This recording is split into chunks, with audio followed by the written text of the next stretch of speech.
Përshëndetje, jemi takuar në minutat e ditarit informativ në RTS Gjirokastra, kundër të tjera, sot do të ndiqni. Pas rreshjeve intensive të ditëve të fundit, Bashkia Gjirokastër ka vendosur të jetë pranë qytetarëve të prekur. Strukturat e saj vijojnë inspektimet në teren duke konstatuar dëmtime në banesa dhe prona private. Deri tani janë përpunuar 110 proces verbale, ndërsa autoritetet ftojnë të gjithë të prekurit të depozitojnë dokumentacionin e nevojshëm. Procesi verifikimi do të vijojë edhe në ditët në vijim, duke vendosur në qendër interesin dhe nevojat e qytetarëve. Bashkia e Dropullit ka përcaktuar zonat ku do të zhvillohen investime në kuadër të paketës së maleve, duke paraqitur kërkesa për 3 njësi administrative. Fokus kryesor mbetet zhvillimi i agroturizmit, shfrytëzimi i qëndrueshëm i sipërfaqeve pyjore dhe mbrojtja e zonave natyrore, përfshirë parkun Mbredhi i Sotirës. Rreshjet e dendura në fshatin Dhoksa të Bashkisë Gjirokastër kanë shkaktuar probleme serioze për banorët. Vanesa Çepa është shembull nga erozioni, duke e lënë familjen pa streh dhe të detyruar të përballojë humbjet e mëdha të orëndive dhe mallrave të shtëpisë. Ndërsa Bashkia Gjirokastër ndodhet në teren për të verifikuar dëmet dhe për të ofruar mbështetje sociale. Shkolla profesionale Thoma Papapano zhvillon praktikën e nxënësve në bashkëpunim me institucionet publike të qytetit. Nxënësit e hidraulikës po fitojnë përvojë të drejtë për drejtë në Spitalin e Gjirokastrës, duke aplikuar njohuritë e mësuara në praktik. Ky bashkëpunim forcon aftësitë profesionale të të rinjve dhe lidh shkollën me nevojat reale të komunitetit. Ju njohim tani më gjerësisht. Pas rreshjeve intensive të ditëve të fundit, Bashkia Gjirokastër ka vendosur të jetë pranë në qytetarëve të prekur. Strukturat e saj vijojnë inspektimet në teren duke konstatuar dëmtime në banesa dhe prona private. Deri tani janë përpunuar 110 proces verbale, ndërsa autoritetet ftojnë të gjithë të prekurit të depozitojnë dokumentacionin e nevojshëm. Procesi i verifikimit do të vijojë edhe në ditët e ardhshme, duke vendosur në qendër interesin dhe nevojat e qytetarëve. Strukturat e Bashkisë Gjirokastër vijojnë verifikimet në terren për dëmet e shkaktuara nga rreshjet intensive të ditëve të fundit. Grupet e punës kanë inspektuar zona të ndryshme të qytetit dhe njësive administrative, duke konstatuar dëmtime në banesa dhe prona private. Deri në këto momente, sipas të dhënave, janë përpunuar 110 proces verbale për konstatimin e dëmeve në subjekte private dhe familje, të cilat do të shërbejnë për hapat e mëtejshëm ligjor dhe procedurial. Është ngritur urdhri për konstatimin e dëmeve në terren, ku në gjithë territorin e saj si njësitë administrative në zonën urbane janë shkel të gjitha banesat të cilët kishin pretendime mbi pasoja që u shkaktoi rreshjet e shiut, u bë evidentimi dhe konstatimi të gjitha dëmeve si në biznese ashtu dhe në banesa. Vlen për të theksuar se në momentin që ne po flasim, janë përpunuar rreth 110 praktika dokumentare, ku janë hartuar për verbale dhe konstatimit, është hartuar lista e materialet të dëmtuar në orendi, pajisje dhe elektroshtëpiake, në strukturë e të tjera, dhe po bëhet një krefje përfundimtar të gjithë praktikës. Në momentin që praktika do përfundoj, do të quhet faza e mbyllur e konstatimit të dëmeve si pasurit të ngritur nga kryetari i bashkisë, që kishte një afat 10 ditor. Në total, deri tani janë 110 subjekte private, biznesi dhe familje, nga këto janë të krefura në teren rreth 47 familje dhe 63 biznese. Ndërkohë, pranë zyrave përkatëse të bashkisë po priten edhe kërkesa të tjera nga qytetarët, të cilët kanë pësuar dëme si pasojë e motit të keq. Duhet theksuar sepse jemi duke pritur kërkesa akoma, të cilat qytetarët i kanë adresuar në Bashkinë Gjirokastër për të konstatuar dëmet. Ne si grupe pune i kemi bërë konstatime në kohën e dur, por tani presëm dokumentimin zyrtarisht, që do të thotë që kërkesa e tyre, bashkëlidhur me kërkesat të tjera shtesë si praktik dokumentare bazuar në ligjin e emergjencave civile, bëhet hartimi proceduror verbal dhe listat. Bashkia Gjirokastër bën me dije se procesi i verifikimit do të vijojë edhe në ditët në vijim, ndërsa qytetarët e prekur tohen të depozitojnë dokumentacionin e nevojshëm pranë strukturave përkatëse për trajtimin e rasteve të tyre. Bashkia e Dropullit ka përcaktuar zonat ku do të zhvillohen investime në kuadër të paketës së maleve, duke paraqitur kërkesa për 3 njësi administrative. Fokus kryesor mbetet zhvillimi i agroturizmit, shfrytëzimi qëndrueshëm i sipërfaqeve pyjore dhe mbrojtja e zonave natyrore përfshirë parkun Bredhi i Sotirës. Më datën 9 janar të vitit kaluar, qeveria shqiptare ka vendosur t'i propozoj parlamentit projekt ligjin ashtu quajtur paketa e maleve, një plan zhvillimor ky me 66 zona malore për të nxitur jetën ekonomike. Pas miratimit të këtij projekt ligji nga parlamenti më 13 mars 2025, kryeministri ka kërkuar në mënyrë intensive nga 61 drejtuesit vendor për të dorëzuar hartat me vendodhjen e investimeve të mundshme në kuadër të kësaj pakete. Bashkia e Dropullit disponon një sipërfaqe prej 10.5 hektar me pyje, ku përfshihet edhe zona e mbrojtur e parkut natyror Bredhi i Sotirës. Në lidhje me paketën e maleve, Bashkia e Dropullit ka hartuar të gjitha dokumentacionin e nevojshëm për miratimin nga Këshilli i Ministrave të zonave të zhvillimit për çdo njësi administrative. Bashkia e Dropullit ka parashikuar të zhvillojë veprimtaritë e agroturizmit dhe të zhvillimit bujqësor në të gjitha njësitë administrative ku ka patur kërkesa nga fermer ose blegtor të pranë bashkisë. Aktualisht jemi në fazën e pritjes miratimit të vendimit të Këshillit të Ministrave për zonat me prioritet zhvillimit të Bashkisë Dropull dhe më pas do të vazhdojmë me hartimin e listëve të poseduesve jo pronar në bazë të vendimit të Këshillit të Ministrave për shpalljen e paketës së maleve.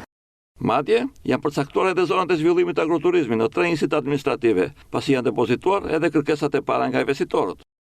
Po kemi patur kërkesa dhe kemi kërkesa dhe në e Albania dhe kërkesa me shkrim nga banorët të zonës Pogonit, nga banorët të Dropullit të poshtëm, kryesisht në zonën e Dervecianit dhe të Valnistrës, kemi patur dhe nga në pjesën e Dropullit të Sipër. Njëkohësisht, Bashkia e Dropullit është partnere edhe në projekte ndërkufitare të Bashkimit Evropian, siç është ai për zhvillimin e Pogonit malor. Rreshjet e dendura në fshatin Dhoksat të Bashkisë Gjirokastër kanë shkaktuar probleme serioze për banorët.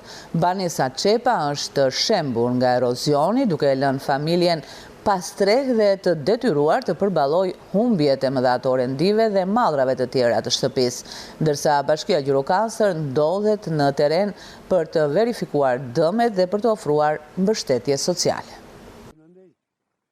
Rreshtet e dendura të shiut kanë sjellë probleme serioze në banesat e fshatit Dhoksat në Bashkinë Gjirokastër, si pasojë e erozionit të shkaktuar nga rreshtet e fundit. Një prej banesave të dëmtuara është edhe ajo e Leonida Çepës, duke e lënë atë pas tre. Sipas tij, dëmet janë të mëdha, ndërsa i gjithë malli dhe orenditë shtëpiake janë dëmtuar, duke e vënë familje në kushte të vështira.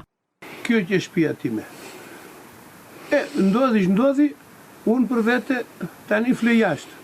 Tërë mallin me të tëra gjërat që i kam brenda në shtëpi, janë mbuluar nga ka rënë muri. Ç'i bëhet këtu?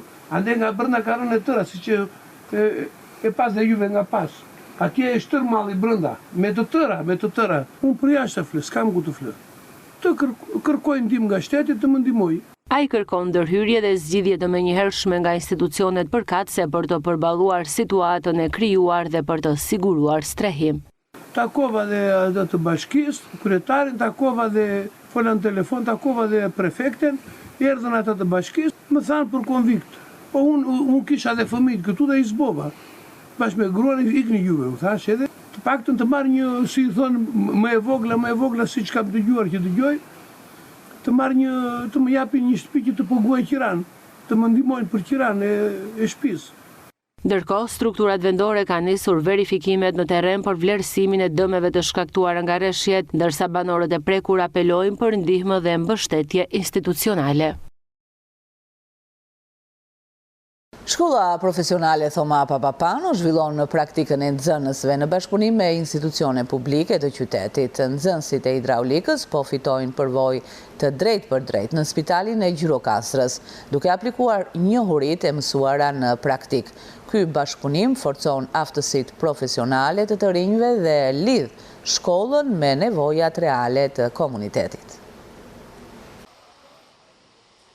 po japin kontributin e tyre në rikonstruksionin e Spitalit Rajonal Omer Nishani në kujdesin e specialistëve të kualifikuar duke perfeksionuar njohuritë praktike. Janë nxënës të shkollës profesionale Thoma Papapano në Gjirokastër, duke kryer orët e praktikës për degën instalues e sistemeve termohidraulike. Të rinjt shprehen të kënaqur me mundësinë që u shndën për t'u aftësuar mbi profesionin që kanë zgjedhur.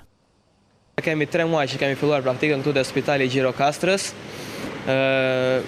Vemi këtu sa herë që kemi praktik, teorinë që mësojmë aty e zbatojmë këtu në teren. Kush dorat tuaj në këtë spital? Po te kalldaja, te sistemet e aspirimit, te kondicionimi kemi përparuar te praktikën e hidraulika. Shumë mirë ka ecur me ndihmësit e madh që jemi duke mësuar. Ai është inxhinieri që shkojmë pas atij dhe jemi të kënaqur me praktikën që bëjmë. Mësojmë, jemi futur dhe vetë në punë, kemi ndihmuar, jemi aftësuar më shumë,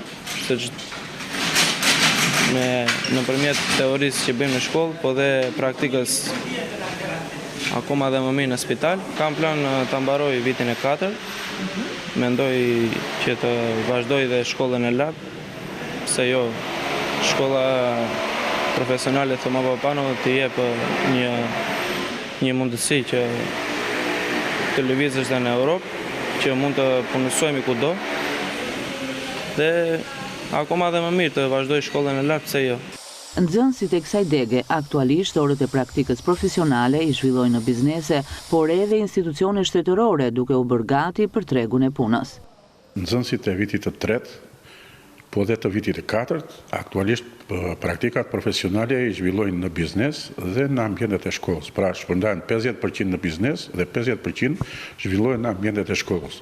Kjo për arsye që të ketë një ndërthurje më të mirë të praktikave që zhvillojnë në ambientet e shkollës me ato të praktikave që zhvillojnë në biznese. Deri tani jemi të kënaqur me bashkëpunimin e bizneseve, sepse na kanë vënë në dispozicion gjithë resurset e tyre, qoftë njerëzore, qoftë edhe materiale për të zhvilluar sa më mirë praktikën në nxënësit të shkollës tonë.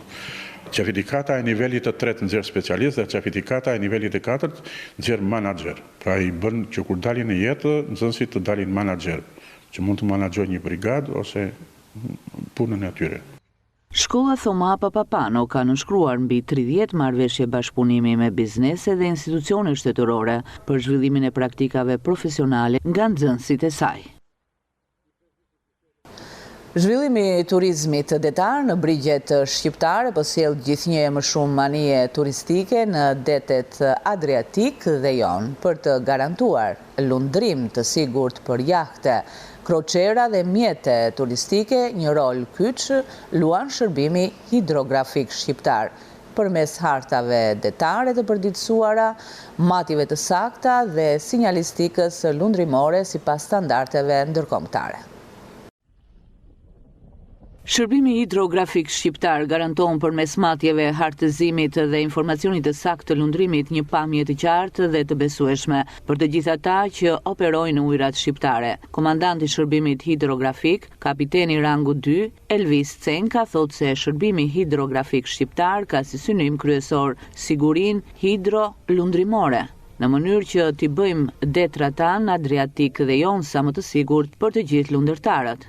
Shërbimi hidrografik shqiptar ka si synim kryesor sigurinë hidrolundrimore, në mënyrë që të bëjmë detrat tanë Adriatik dhe Jon sa më të sigurt për të gjithë lundërtarët. Ne bëjmë të mundur që të prodhojmë hartat detare, të cilat përdoren nga gjithë komuniteti i lundërtarëve, jo vetëm për Shqipërinë, por në të gjithë botën. Komandanti i anijes hidrografike kapiten Lejtnant Klorindo Kriku tha se ne përdorim hartën e shërbimit hidrografik për përcaktimin e rajonit ku do të kryen survejimet hidrografike. Ne përdorim hartën e shërbimit hidrografik për përcaktimin e rajonit ku do të kryen survejimet hidrografike. Mirëmbajtja e sigurisë teknike nëpërmjet dritave lundruese brenda ujrave territoriale shqiptare në pajtim me standardet e miratuara ndërkombëtarisht është një ndër misionet kryesore të shërbimit hidrografik shqiptar. Zhvillimi i sektorit turistik në brigjet adriatiko-joniane, që gjithnjë më shumë po tërheq anije turistike, kërkon mbështetjen e lundërtarëve me shërbime hidrografike për të garantuar sigurinë në lundrim nëpërmjet hartave detare dhe sistemit të sinjalistikës lundrimore. Mbritëm në fund të ditarit informativ në RTS Gjirokastra. Ndahemi bashkë, miru takofshim.